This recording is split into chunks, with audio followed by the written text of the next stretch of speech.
নমস্কার। সাংবাদিকতায় যোগ দেওয়ার পর কিছুদিন পর আমি রাজনৈতিক রিপোর্টিং শুরু করেছিলাম এবং শুরুটা করেছিলামই রাইট বিট দিয়ে, অর্থাৎ কংগ্রেস, তৃণমূল কংগ্রেস, অনেক বেশি তৃণমূল কংগ্রেসের বিটটা আমাকে করতে হতো। আর এই যে 21শে জুলাই যে সমাবেশ, বহুবার সেখানে থেকে আমাকে রিপোর্টিং করতে হয়েছে বিভিন্ন প্রতিষ্ঠানের সঙ্গেই আমি যখন যুক্ত ছিলাম। আজ আপনাদের সামনে আমি যে বিষয়টা তুলতে চাই সেটা হচ্ছে, দেখুন ইতিহাস কিভাবে ফিরে আসে। কেন বলছি? 1993 সালের 21শে জুলাই যে মহাকরণ অভিযান করেছিলেন তৎকালীন যুব কংগ্রেস নেত্রী মমতা বন্দ্যোপাধ্যায়, সেখানে তার দাবি ছিল কি, no identity card no vote, অর্থাৎ ভোট অবাধ এবং সুষ্ঠু করতে, যাতে ভোটে যারা প্রকৃত ভারতীয় নাগরিক তারাই ভোট দিতে পারেন। তার আগে আপনাদের যদি আমি তার আর কি 93-এর আগে টিএন সেশন মুখ্য নির্বাচন কমিশনার হয়েছিলেন এবং তিনিও কিন্তু এই কড়াকড়িটা চালু করেছিলেন। এবার মমতা বন্দ্যোপাধ্যায়, আপনাদের যেটা বলছিলাম যে ওই 93 সালে মমতা বন্দ্যোপাধ্যায় যখন 21শে জুলাই মহাকরণ অভিযান করেন, তখন সেখানে পুলিশ গুলি চালায় বা গুলি চালাতে বাধ্য হয় এবং 13 জন মারা যায়। আমি কেন গুলি চালায় বা গুলি চালাতে বাধ্য হয় বললাম, কারণ যে 21শে জুলাই কমিশন হয়েছিল সেই কমিশনের রিপোর্টই বেরোয়নি। কমিশন রিপোর্টটা দিয়েছিল, তা সত্ত্বেও বেরোয়নি। এটা একমাত্র তৃণমূল কংগ্রেসের রাজনৈতিক অস্ত্র হয়েই থেকে গেছে, কারণ কোনো পুলিশ অফিসার এরপর দোষী সাব্যস্ত হননি। একটা সময় যে মনীশ গুপ্ত তৎকালীন স্বরাষ্ট্র সচিব ছিলেন, তিনি বাম আমলে, সিপিএম এর আমলে তিনি মমতা বন্দ্যোপাধ্যায়ের প্রশাসনে মন্ত্রী হয়েছিলেন, রাজ্যসভার সাংসদ হয়েছিলেন। ফলে যাদের বিরুদ্ধে অভিযোগ ছিল তাকেই মমতা বন্দ্যোপাধ্যায় পদ দিয়েছিলেন। না, সেটা তো ভিন্ন প্রসঙ্গ। কিন্তু নো আইডেন্টিটি নো ভোট যে দাবিটা জানিয়েছিলেন, আজ দেখুন 2025 সালে কিন্তু আবার সেই সচিত্র ভোটার কার্ড, সেইটা আবার সামনে চলে এসেছে একটু অন্যভাবে। এখন যেটা উঠছে যে সচিত্র যে পরিচয়পত্র নো আইডেন্টিটি, সেই আইডেন্টিটিটাই এখন জালিয়াতির সামনে পড়েছে। ভোটার কার্ড, আধার কার্ড, রেশন কার্ড, জন্ম শংসাপত্র, মৃত্যুর সার্টিফিকেট, এই বঙ্গ থেকে নানাভাবে সেই জাল কার্ড একটার পর একটা উদ্ধার হচ্ছে। দক্ষিণ 24 পরগনার একটা গ্রাম পঞ্চায়েত থেকে 4000 জন্ম শংসাপত্র, মৃত্যুর শংসাপত্র পাওয়া গেছে এবং সেটা হাইকোর্টের নির্দেশে রাজ্য পুলিশের তদন্তে। অ্যালার্মিং। তো যে মমতা বন্দ্যোপাধ্যায় একটা সময় এই আন্দোলনটা করেছিলেন যে no identity card no vote, আজকে কিন্তু বিরোধীরা বলতে শুরু করেছে যে যারা ভারতীয় নাগরিক সত্যি করে তারাই ভোট দেবেন। যারা জাল ভোটার কার্ড বানিয়েছেন, যারা জাল আধার কার্ড বানিয়েছেন, তাদের ভোটার লিস্ট থেকে নাম বাদ দিতে হবে। মমতা, যিনি যারা প্রকৃত ভারতীয় নাগরিক তারা ভোট দেবেন এই দাবিটা তুলেছিলেন, তিনি কিন্তু এখন আর তার জাল পরিচয়পত্রে ভোট নয়, তার থেকে কিন্তু তিনি অনেক দূরে এখন চলে গেছেন। বরং তার দল নির্বাচন কমিশনের কাছে যে দাবি দিল্লিতে গিয়ে জানিয়ে এসেছে যে 2024টাকে বেস লাইন ধরতে, অর্থাৎ 2024 পর্যন্ত যারা ভোটাধিকার প্রয়োগ করেছে, 2024-এর লোকসভা পর্যন্ত তাদের ভোটাধিকার যেন বাদ না যায়, এটাই হচ্ছে তৃণমূল কংগ্রেসের দাবি। নির্বাচন কমিশন 2003, 2002 কে মানদণ্ড ধরে তারপর এই যে নিবিড় যে সংশোধনের কাজ শুরু করেছে।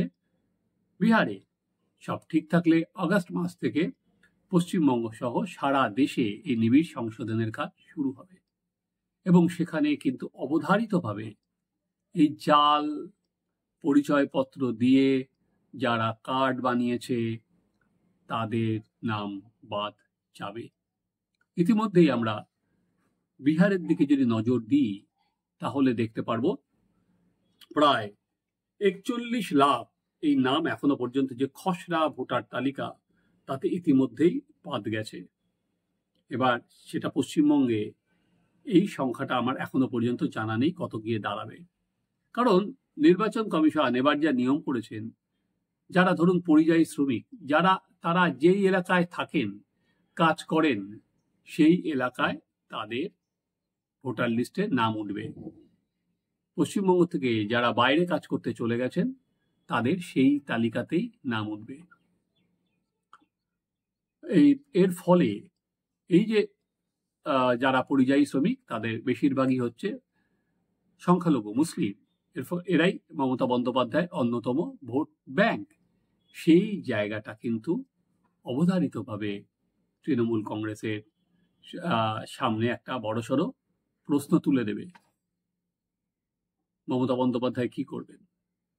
এছাড়া ইতিমধ্যেই দেখলাম বিজেপির তরফে শ্রমিক ভট্টাচার্য দাবি করেছেন তারা ১৭ লক্ষ ভুয়ো ভোটারের নাম নির্বাচন কমিশনের কাছে পাঠিয়েছেন। কমিশন কি সেগুলো বাদ দেবে? তাহলে সংঘাত অনিবার্য।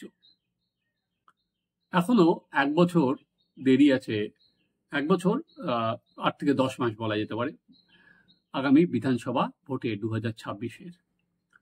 কোনো সন্দেহ নেই এবারের ভোটে কিন্তু মূল ইস্যু হতে যাচ্ছে এই ভোটার কার্ড।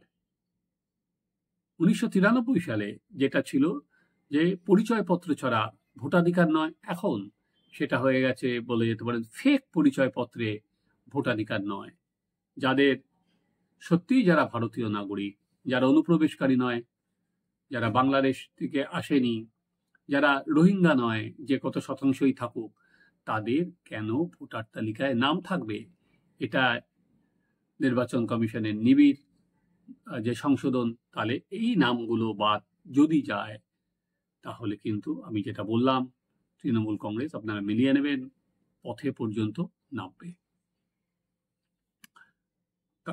১৯৯৩ থেকে ২০২৫, ৩৭-৩৮ বছর পর সেই ভোটার কার্ড ইস্যুটাই আজকে বাংলায় প্রবলভাবে ফিরে আসছে।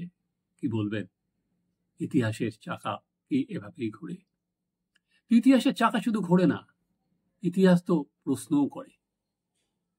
ইতিহাস প্রশ্ন করে যে যদি গণতন্ত্র সুষ্ঠু এবং অবাধভাবে নির্বাচন হতে হয় তাহলে কেন যারা ভারতীয় নাগরিক তারাই তাদের কেন ভোটাধিকার প্রয়োগ করবে না? কেন রাজনৈতিক দলগুলো মেনে নেবে না এই নিবিড় সংশোধনের কাজ? দেখুন, এটা সংবিধান অনুযায়ী নির্বাচন কমিশনকে সেই ক্ষমতা দেওয়া হয়েছে যে তারা ভোটাধিকার কারা কারা আছে সেটা খতিয়ে পুনরায় দেখতে পারে। তাহলে সেখানে কেন বাধা আসবে?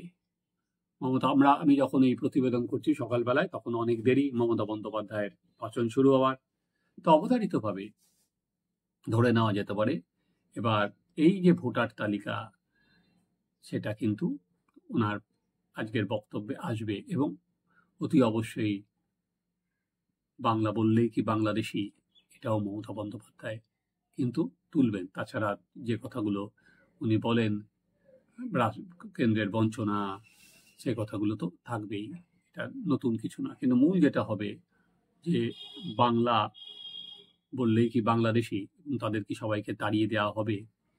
এইটাই আপনি যদি দেখেন যে ভোটার তালিকা সংশোধনের কাজ, এটা তৃণমূল কংগ্রেস যে হাওয়াটা তোলার চেষ্টা করছে, এটা প্রাদেশিক হাওয়া তো বটেই, সেই সঙ্গে দেশের নিরাপত্তা নয়, অনেক বেশি তারা জোর দিচ্ছে যে বাংলা কথা বলার জন্যই, বিশেষ করে মমতা বন্দ্যোপাধ্যায় বলেন বিজেপি শাসিত রাজ্যে তাদের তাড়িয়ে দেওয়া হচ্ছে। কিন্তু আমরা যদি দেখি শুধু বিজেপি শাসিত রাজ্য নয়, তামিলনাড়ু, কেরালা, আপশাসিত পাঞ্জাব, সেখান থেকেও কিন্তু ভুয়ো পরিচয়পত্র রাখার অভিযোগে অনেককে ধরা হচ্ছে। তাই মমতা যখন বলবেন যে বাংলা বললেই বাংলাদেশি, উল্টো দিকে নির্বাচন কমিশন যদি এই তথাকথিত যারা বাংলা বলার জন্যও তাদের নাম যখন ভোটার কার্ড থেকে যদি বাদ যায়, যে বললাম যারা জাল পরিচয়পত্রের মাধ্যমে বানিয়েছেন, সেটা যদি প্রমাণিত হয়, তাহলে 37-38 বছর পর ইতিহাস ফিরে আসবে সেই কার্ডের হাত ধরেই। আপনারা দেখতে থাকুন আমাদের চ্যানেল সাবস্ক্রাইব করুন, আপনাদের মতামত জানান।